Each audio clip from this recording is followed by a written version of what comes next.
The focus of the Brand Leaders event was how to create best-selling products that sell well, but are also, positive in terms of sustainability impact.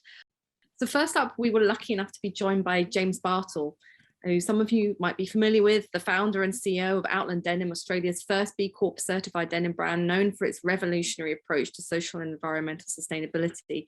And James shared with us his thoughts on managing rapid growth, both the positives and the negatives. I also asked James how Outland Denim use sustainable fabrics and processes and yet remain competitive on price. And I thought he had an interesting response to this. He said, we're never going to be able to compare with brands that have built their business on price point, and we don't desire to. Ultimately, our brand is an educator of the reality of the true cost of producing a garment. And I think that, he said, is where the beauty is as well. When someone buys our product, they're not just buying this epic pair of jeans, they're buying education, they bring our community into something that is so much greater than themselves. And it is not just about social impact, they're buying into innovation and the way that jeans will be made in the future. We also heard from Cressy Westling, co-founder of Elvis & Cressy.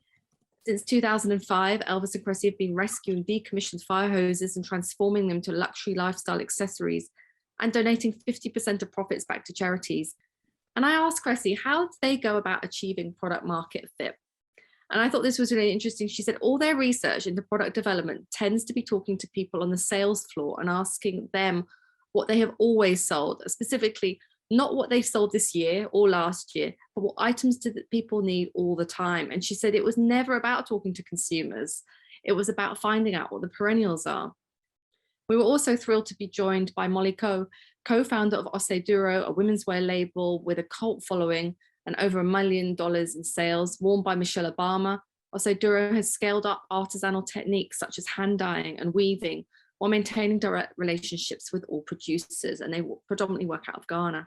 For me, it was her thoughts on her brand business model itself that were the most interesting, because Molly spoke of the brand's move away from wholesale and how it's really paid off for them. And this is something that we've been reading about. I don't know if any of you subscribe to Vogue Business, Business of Fashion. This is something that's been in the news for some time about a move away from wholesale and D2C instead. And that's just a snapshot of some of the inspiring insights our brand leaders shared with us.